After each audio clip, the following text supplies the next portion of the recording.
Awal ada mention Emre Can, Toni Kroos, siapa lagi? David Alaba. Dan kita risau takut transfer window season depan player-player tersebut akan masuk Perak. Jadi kita risau.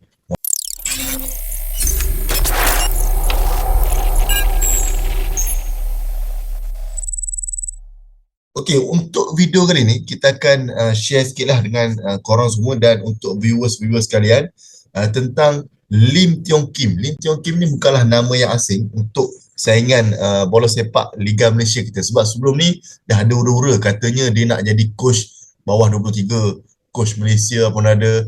Lepas tu coach mana lagi nak jadi coach Selangor, coach Kelantan paling latest. Dan sekarang Tuk diumumkan sebagai coach Perak FC untuk musim 2023. Walaupun musim 2023 belum lagi menjelma. Kita sekarang ni baru berada di suku hujung musim, tapi Perak FC dah membuat langkah awal dengan telah pun menandatangani Lim Tiong Kim yang free agent terlalu lama.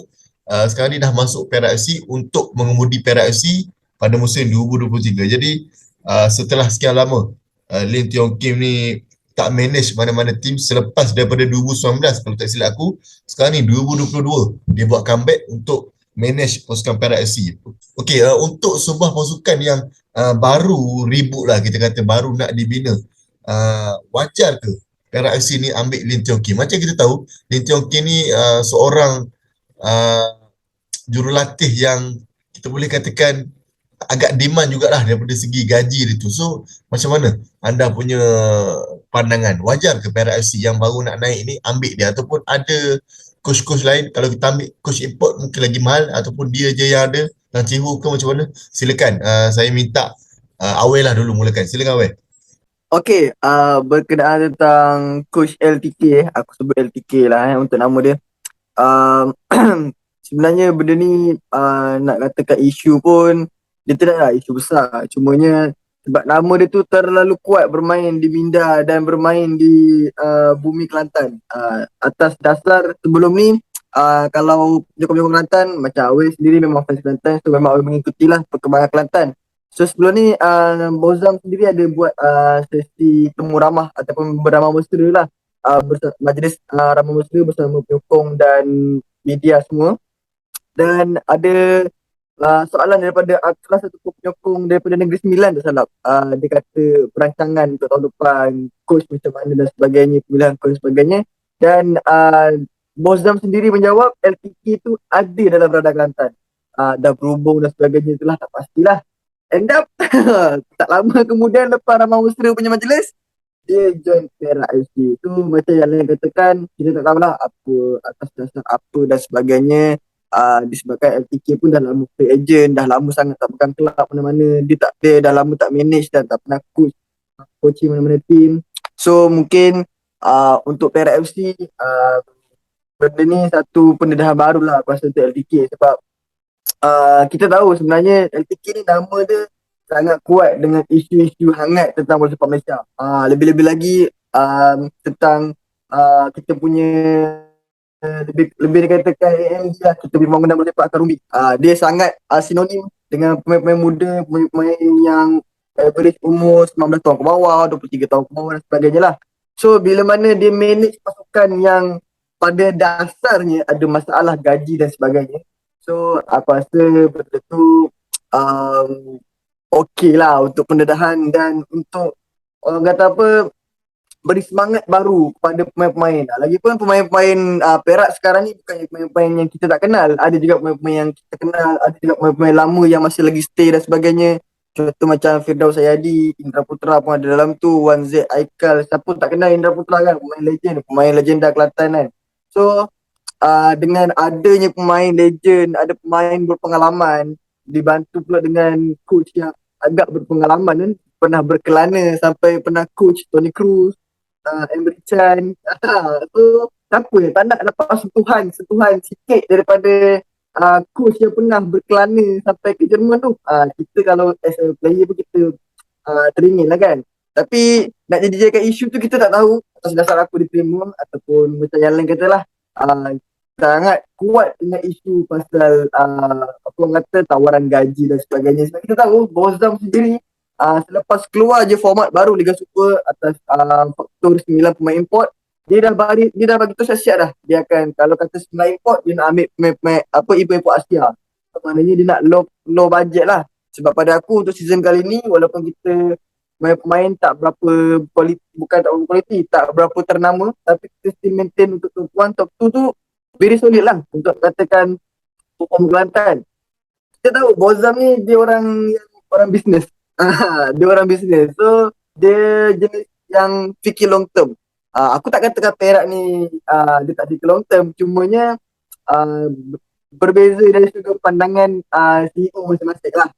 Itu macam yang Len kata, meskipun kita dah habis meskipun okay, meskipun apa orang kata, Len kata tadi, saingan 2022 ni tak habis lagi, tapi Perak dah sign jurulatih baru. Tapi pada aku sebenarnya benda tu tak surprise, sebab kita tahu kan Perak tak main Piala Malaysia. So mungkin lepas habis Liga satu game ni, dia dah terus nak rebuild, nak rombak besar-besaran pasukan orang. So untuk LTK ni golak dengan pasukan baru, dan aku harap Perak bermain lah di Liga Super, sebab diorang nanti akan play off dengan pasukan champion daripada Liga M3. So aku tak nak lah dia pergi ke M3, sebab diorang dibaris dengan pemain-pemain yang agak berkualiti kan. So aku harap diorang ke Liga Super, walaupun teruk macam mana pun, main lah Liga Super.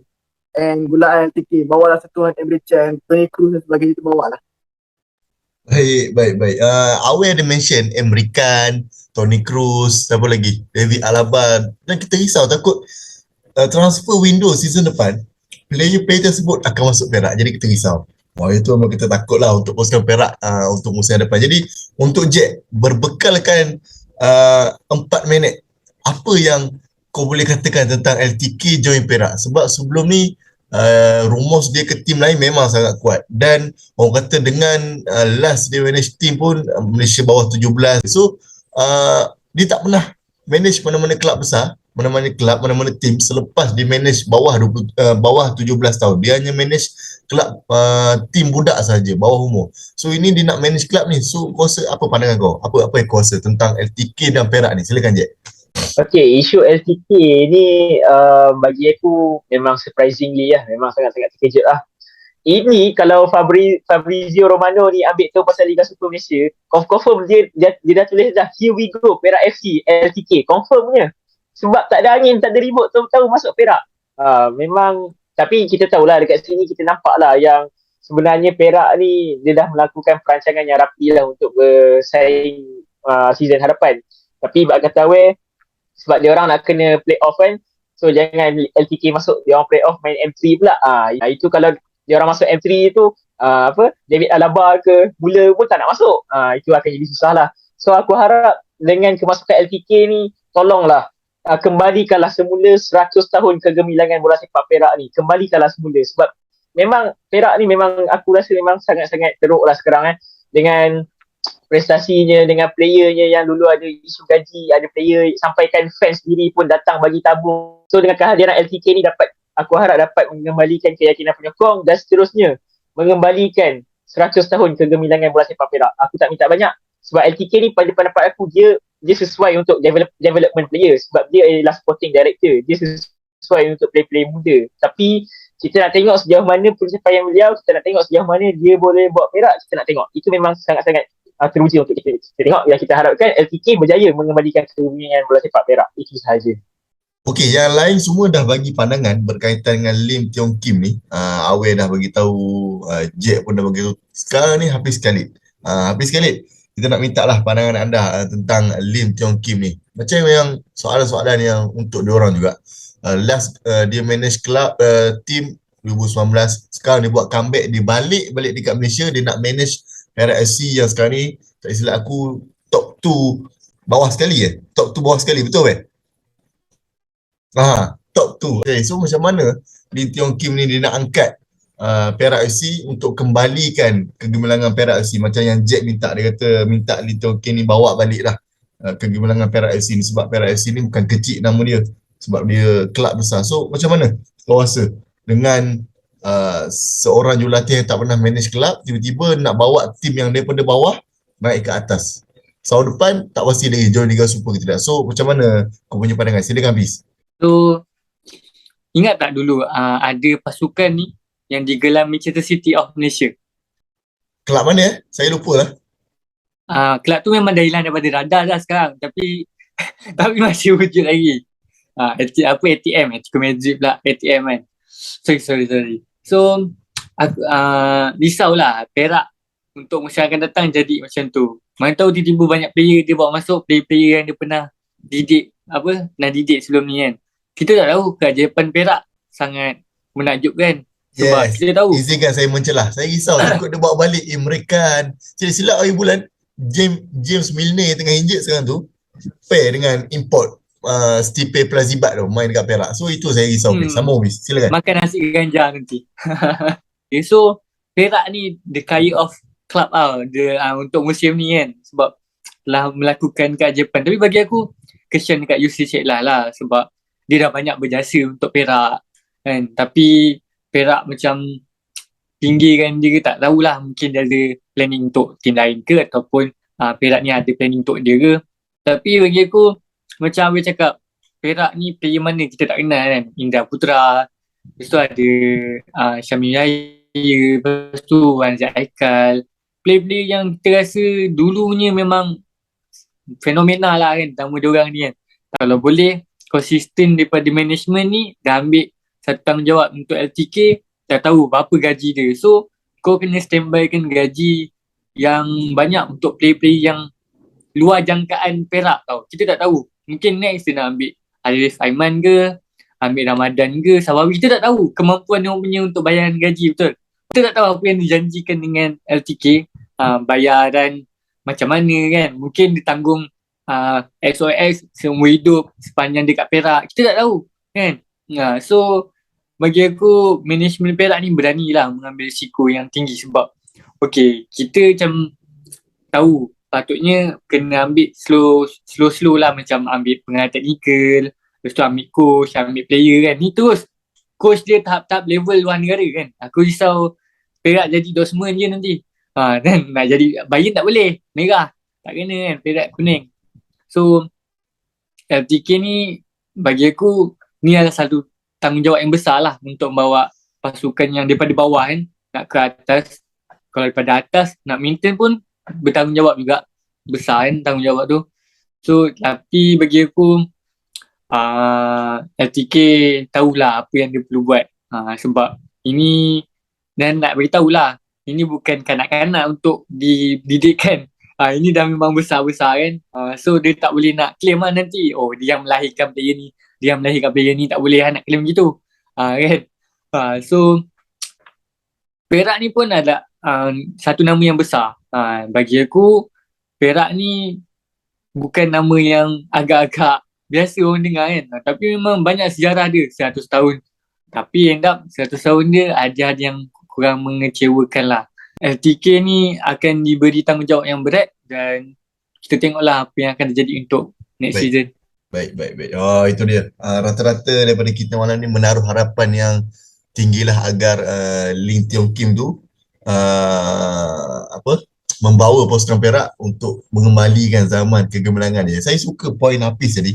Hafiz kata, mana tahu coach season depan dia bawa player-player yang dia pernah latih dulu. Itu saya risau. Risau betul lah. Saya risau satu, macam mana Perak nak bayar gaji, sila-sila akhir bulan jual Teluk Intan, nak beli David Alaba, nak beli Tony Cruz, sila-sila jual Ipoh. Lagi risau. Memang masak itu gaji sebulan. So berkaitan dengan LTK ni saya rasa settle lah. Ke ada awal nak tambah? Okey lah, sikit lah daripada aku. Sebenarnya aku lebih kepada pesanan lah untuk semua penyokong Perak, management dan coach lah, especially coach lah. Kita bincang pasal LTK kan. Sebenarnya benda yang paling utama adalah the point of view, POV yang aku nak ketengahkan dalam pasal Perak dan LTK ni. Bukan senang nak beli jiwa penyokong balik. Itu benda yang aku boleh ketengahkan. Bukan senang nak beli jiwa penyokong balik. Sebab kita tengok contoh kontroversi macam-macam benda lah. Pada tu saya cakap terus Selangor. Teruk macam mana gameplay, teruk macam mana apa orang kata performance liga, and apa kononnya nak ke Asia dan sebagainya every season. And dia punya hasrat nak ke Asia, tapi penyokong feel that still ada kat stadium. Kok mana pun diorang ada cerita dekat stadium. Macam Kelantan, performance baru tahun selepas tahun kedua kemasukan Bozam, baru ada nampak apa orang kata titik tolak dan lonjakan. Baru nampak lonjakan performance lah, walaupun dari sudut gameplay agak kurang sikit, tapi performance kita tu konsisten. Dan dari situ kita tengok stadium mula penuh kan. Stadium walaupun kita bermain di belah petang, tapi stadium kekal penuh. Still lagi penuh walaupun tak full house sangat lah. So benda tu nampak Bozam dah pun berjaya sedikit sebanyak membeli dan apa orang kata mengembalikan balik aura-aura Kelantan dan membeli jiwa-jiwa Kelantan. So untuk CEO, SOX, especially coach, tolong manage sistem baik-baik. Tolong berikan apa yang kau pernah berikan kepada pemain-pemain yang berpengalaman sekarang ni, dan tolong bagi something lah pada penyokong. So itu pesanan daripada Aware. Aku nak tambah sikit, ada 3 perkara yang kena jaga. First, manage club dengan betul-betul. Second, jagalah kebajikan pemain. Yang ketiga, jagalah penyokong sebaik-baik mungkin. Sebab kalau tak jaga salah satu ni, mungkin kelab tu takkan jadi dan kelab tu takkan naik. Jadi setakat tu saja untuk video kita kali ni berkaitan dengan Lim Tiong Kim. Kita akan jumpa lagi untuk sesi video yang akan datang. Macam biasa, untuk yang baru lagi dekat channel 433 Malaysia ni, jangan lupa untuk like, share. Yang paling penting, jangan lupa untuk subscribe channel YouTube 433, sebab kita baru nak naik balik channel YouTube lama, dah kena ban, so kita buat balik. So channel baru ni memerlukan support daripada anda semua. Tengok di bahagian kiri saya, Asia Bosku. Di belah bawah katanya penyokong Kelantan United, dan di belah kiri bawah ni pakai baju badak hitam. Saya tak tahu di tim mana Sabah agaknya. Jadi setakat tu saja daripada saya. Hafiz, Aware Jack, terima kasih untuk sesi kali ni. Kita jumpa lagi untuk sesi yang akan datang. Terima kasih. Assalamualaikum.